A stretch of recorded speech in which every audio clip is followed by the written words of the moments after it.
Welcome boys and girls, Costin here with a discussion about some of the best campaign mechanics in Total War Warhammer 3 Immortal Empires. The ones that work very well within the confines of the game. Though not strictly for every single campaign that they are available for.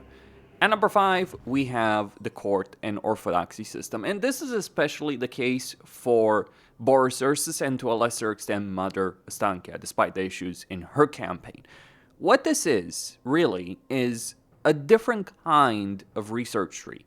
So, we all know the regular research tree that we've had since Empire Total War, and yes, it is a very outdated system that I think Ray of Assembly should get rid of. But with Court and Orthodoxy, you do have benefits that, in essence, act as the things you would get from a research tree.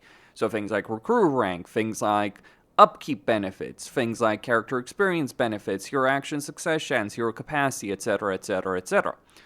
And what I love about the system is you don't just get points for one specific tab. You get points towards two if you're playing Boris Ursus or Stankia by fighting chaos. So that's very thematic. It pushes you as Kislev to actually engage in fighting against chaos, and it rewards you for doing so, creating a fairly interesting campaign experience compared to what you have on a baseline level. Like, for instance, you have Unity and Toll, which gives you 5 growth to all adjacent province settlements, and every owned settlement provides 1% income. So the more you have, the better off you'll be. But then you have Spiritual Conquest, and this is really a key win because it gives you a lot of devotion and population surplus. But it gives you devotion only for settlements in Chaos Wasteland location. So that encourages you to fight chaos. And all kinds of different benefits that you have over here. Great system, great idea. The execution of it for Katrin and Castalton does certainly leave a lot to be desired, but for Boris Ursus, his entire campaign is fighting chaos, and he gains supporters for both the Orthodoxy and the Ice Court by doing so. Though keep in mind, there is absolutely a balancing act when you're thinking about lords, when you're thinking about atamans, when you potentially go against the enemies that Katrin or Castalton has. So it's not just like, oh, you're gaining supporters of both. No, you may start gaining supporters for both when you're starting a Boris Ursus campaign, but then once you get in confederations, once you level up your lords more, once you get certain buildings and all that kind of stuff, things will change. So it is a constant balancing act that you have to engage in. And I think that is a vastly superior system of both research and harmony, really, when you think of Cafe and how their harmony system works. So if they're going to rework Cafe, hopefully they'll take inspiration from this. At number 4, we have the Warband upgrade system for the Warriors of Chaos.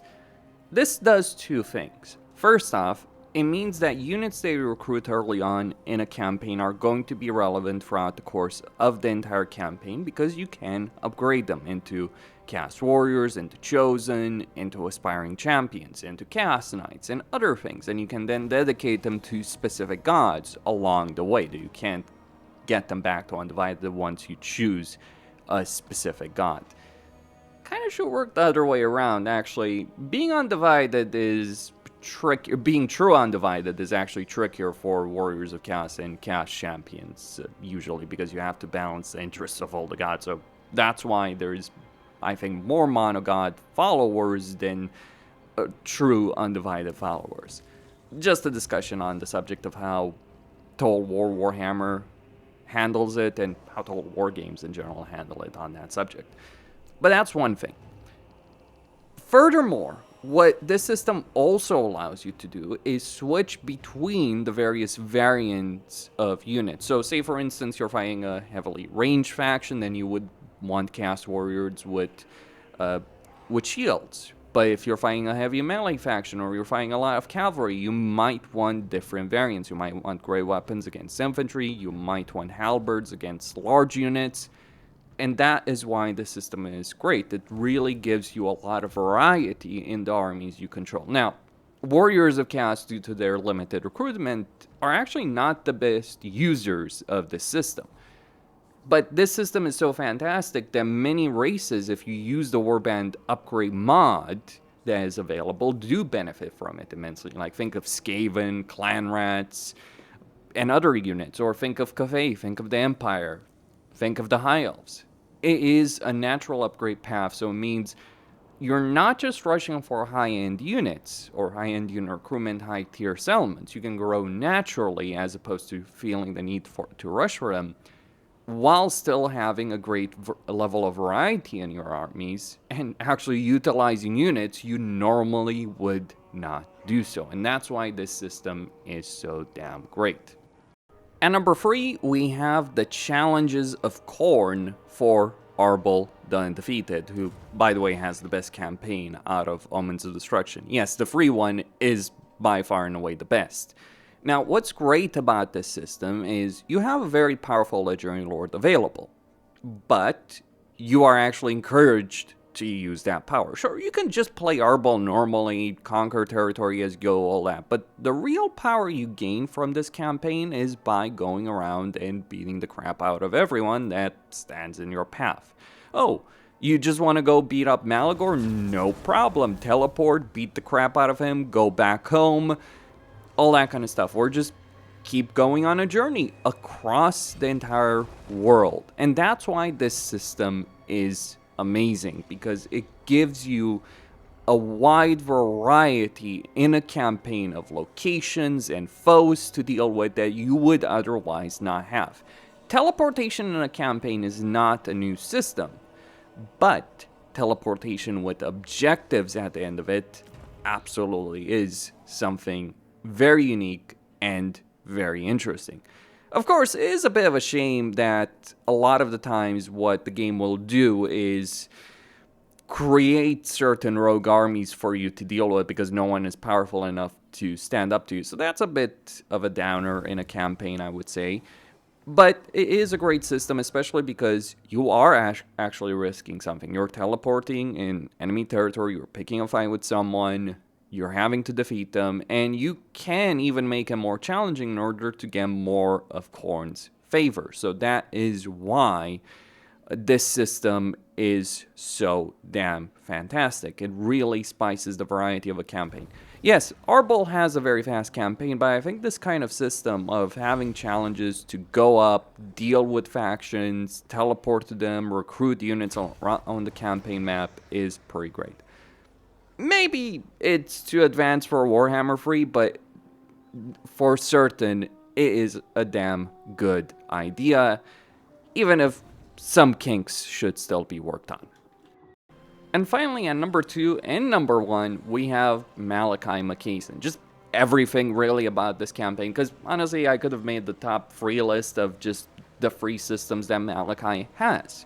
First off, we have the Age of Reckoning system, which incentivizes you to go for short-term objectives in your campaign where you're dealing with factions that share territory next to you. Then we have the Legendary Grudges and Confederations of Legendary Lords. But you could probably tie those two together, so that would be, number 1. Really, like the entire Legendary Grudge system, the entire Grudge system as it is in the game is just number 1.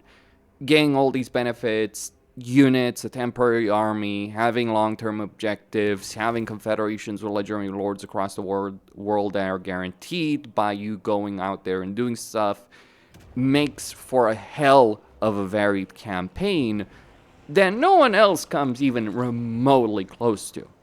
That is why that system, that entire grudge system, is number 1. And then you have Malachi's Adventure, which buff up all your units like cannons, gyrocopters, gyrobombers, underbarges, unlock some of those units in a campaign.